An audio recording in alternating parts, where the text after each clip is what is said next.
ಶಾಸಕರಾದ ಸಮೃದ್ಧಿ ಮಂಜಣ್ಣ ಅವರೇ, ಸಂಸದರಾದ ಮುನ್ಸ್ವಾಮಣ್ಣ ಅವರೇ, ಮತ್ತೆ ವೇದಿಕೆ ಮೇಲಿರುವ ಎಲ್ಲ ಗಣ್ಯರೇ, ಮತ್ತೆ ವೇದಿಕೆ ಮುಂದೆ ಇರುವ ಎಲ್ಲ ಜೆಡಿಎಸ್ ಪಕ್ಷ ಮತ್ತು ಬಿಜೆಪಿ ಪಕ್ಷದ ಮುಖಂಡರೇ ಮತ್ತು ಕಾರ್ಯಕರ್ತರೇ, ಸಾಮಾನ್ಯ ಹೇಳ್ತಾ ಇದ್ರು ಸಾಧು ಪ್ರಾಣಿ ಅಂತ.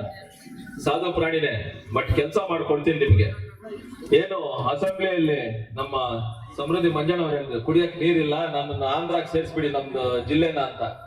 ಅದ್ ಹೇಳ್ತೀನಿ, ನಾವು ಕರ್ನಾಟಕದಲ್ಲಿ ಇರೋಣ, ಸಂಸದರಾಗಿ ಹೋದ್ಮೇಲೆ ಕುಮಾರಣ್ಣ ಜೊತೆ ನಾವು ಮೋದಿ ಅವ್ರ ಜೊತೆ ಗಲಾಟೆ ಮಾಡಿ ಕೃಷ್ಣಾ ನದಿ ಏನ್ ಬಂದಿದ್ಯೋ ಅದು ನಮ್ ಕೋಲಾರ ಜಿಲ್ಲೆಗೆ ತರೋಣ ಅಂತ ನಿಮ್ಗೆ ಹೇಳಕ್ ಇಷ್ಟಪಡ್ತೀನಿ.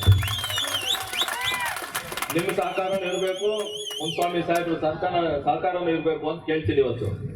ಮತ್ತೆ ಏನು ಇವತ್ತು ಜನ ನೀವೆಲ್ಲ ಹಾಲ್ ಇಂಡಕ್ಕೆ ಎಲ್ಲ ಹೋಗ್ತಾ ಇದ್ದೀರಾ, ನಾನು ಕೇಳೋದಿಷ್ಟೇ, 26ನೇ ತಾರೀಕು ಏನು ಎಲೆಕ್ಷನ್ ನಡೆಯುತ್ತೋ ದಯವಿಟ್ಟು ತೆನೆ ಹೊತ್ತ ರೈತ ಮಹಿಳೆಗೆ ಓಟ್ ಹಾಕಿ, ಕ್ರಮ ಸಂಖ್ಯೆ 2 ಇದಕ್ಕೆ ಒಂದು ಓಟ್ ಹಾಕಿ ಅಂತ ಕೇಳ್ತೀನಿ. ಯಾಕಂದ್ರೆ ಈ ಬೇರೆ ಏನಾದ್ರು ಕೆಲಸ ಮಾಡ್ಬೇಕಾದ್ರೆ ಇಲ್ಲಿ ಸಂಸದರಾಗ್ಬೇಕು, ಇಲ್ಲಾಂದ್ರೆ ಶಾಸಕರಾಗ್ಬೇಕು, ಎಲ್ಲಾರು ಜೊತೆಲಿ ಕೆಲಸ ಮಾಡಿದ್ರೆ ಇಲ್ಲಿ ನಿಮ್ಗೆ ಕೆಲಸ ಮಾಡ್ಕೊಡಕ್ಕಾಗತ್ತೆ ನಮ್ಗೆ.